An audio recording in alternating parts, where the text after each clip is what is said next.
All right, it's now time for us to consider thermodynamics. But in this case, we're going to consider the thermodynamics, okay, for the molecule size or microscopic size, okay? And it's going to be a conservation of momentum question, actually. So let's take a look at this molecule here. Let's say it goes in this direction, collides with the wall, and then bounces directly back like this. Okay, it of course exerts a force on the wall in this direction, and the wall pushes right back at it. Newton's third law of pair, right? So we can consider this a conservation of momentum. How's that so? Well, it travels a distance d this way and a distance d back that way. So we know the distance is going to be twice d. And when it collides, it's going to collide elastically. So there's no energy lost, okay, from the molecule, and conservation momentum will apply. So how's that look? So we're in the x direction, so I'll just label that x. So we're considering only x direction right now for simplicity. We'll look at 3 dimensions later. So what would the change of momentum be? It would be the mass times velocity in the x direction for the molecule before the collision. And afterwards, we're going to minus a minus mass times velocity in the x direction again. Now, why is it minus? Because this direction is positive. When it bounces back, it'll be negative. So that's going to be plus. So the change of momentum, or the impulse, is going to be twice mass times velocity x. All right, now what's force? Okay, force is change of momentum over time. And that's from chapter 6 last year in AP Physics 1. So force then is going to be 2mx vx divided by delta t. All right, now what's delta t? Well, we know this is a constant velocity. So our total distance we travel is going to be one distance this way, one distance this way, okay, divided by the time of the collision. Now again, we're showing a much bigger distance than what it actually would be then. Okay, so delta t, using the constant velocity equation, is going to be twice the distance, okay, divided by velocity in the x direction. Okay, so that's what the delta t is going to be. So I'm going to substitute delta t right there, 2d divided by vx, so that's what we've got there. And simplifying it, we have force of the collision equals mvx squared divided by d. Okay, now that's only one molecule, so let's multiply this expression by n, the total number of molecules in our sample.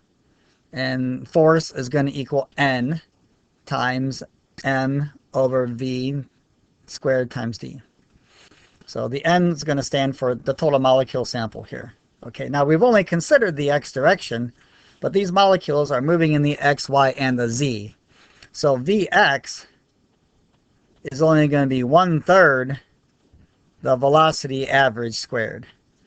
Okay, and that's why we divide this equation by 3. And I replace that with just a v here. Now, that's really v average squared there. Okay, so what am I saying then? The total force is n molecules divided by 3 v squared times m divided by d. Now, that's force. We actually want pressure. Pressure is force divided by area. So that's force over meters squared. So that's why we are going to change this equation into pressure, because that's what we're interested in. Now, the distance d on the bottom here is already a meter, so I'm going to label that little m. This is mass here, so distance here is already m. So if I include another m squared times my d there, I'm going to end up with volume. Volume is equal to meters cubed. Okay, so pressure is going to be 1/3 n divided by volume. Why? Because I've included a meter squared there. Okay, multiplied by mv squared. Okay, now we want to get this into kinetic energy. Well, we know kinetic energy equals 1/2 mv squared. So if I multiply this equation by 2 and divide it by 1/2, I will end up with the equation pressure equals 2/3 n over v times 1/2 mv squared. So this is our driving equation, I guess, that we're trying to get to. Okay, and I'm not sure it's going to be too important that you totally understand this derivation, but the big concept is this is coming from the idea of conservation of momentum when molecules are colliding with each other and their container. And when we look at the whole sample in three directions, this is what we come up with. But again, the main concept is that you understand that this is a conservation of momentum. Now moving on from this equation, we derive other equations from it. I'm not actually going to go through all of the derivations here. But essentially, if we set the other equation equal to pressure volume equals nRT, that equation that we know as the ideal gas law, you're going to end up with this equation here. 1/2 mv squared equals 3/2 kBT. Okay, now we're looking at individual molecule in this equation. Well, how do I know that? Well, the Kb is the Boltzmann constant. This equation here is kinetic energy. It's kinetic energy average for one molecule of a gas. So if I use the Boltzmann constant, that's 1.38 times 10 to the minus 23 second joule per molecule. Now if I'm in a mole, I'm going to use the R constant, 8.31. So where does 8.31 come from? Well, if we take the Boltzmann constant and multiply by Avogadro's number, which is what 1 mole is, that's how you get the 8.31. So the difference between these two constants is the Kb is for one molecule, the R is for a mole or moles of samples of the molecules, and that's it. So what's this equation down here? This is the velocity root mean square average. Now why do we do that? Well, the molecules again are bouncing in all different directions. This direction plus, that direction minus. If we do a sum of all of those and take an average, we would get 0. So we have to do a root mean square average calculation for this. So the root mean square average, and this is going to be for one molecule, is going to be the square root of 3 Boltzmann constant times temperature. Remember, temperature must be in Kelvin. And this m means the mass of one molecule. Okay, and that's going to be a really tiny thing, 10 to the minus 27 kilograms for these. So typically we do moles. So if you want to do the root mean square average for moles, you would do square root of 3 RT divided by m, where m is the molar mass. And that's a lot easier to do. So like O2, it has a molar mass of about 32 grams, okay, per mole. Of course, we would need to convert 32 into kilograms, which would be what, 0.032 kilograms per mole. Okay, that's how we would do that. That's supposed to be a 0 there. Okay. So we can use this equation most frequently because getting a molar mass is a lot easier than getting the mass for one actual molecule. So that's kind of our equation review. It's kind of confusing a little bit, but again, as long as you understand that the difference between the Boltzmann constant and the R constant is the Boltzmann is for one molecule, the R is per 1 mole of molecules or mole samples of molecules. And that's how it works. And again, one more time, that this is a conservation momentum idea. Okay, our final idea then is we can look at some Maxwell-Boltzmann distributions for average speeds of molecules.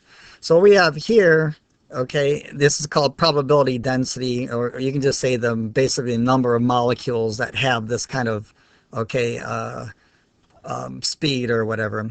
So if we look at our graph, all of these different samples are at the same temperature.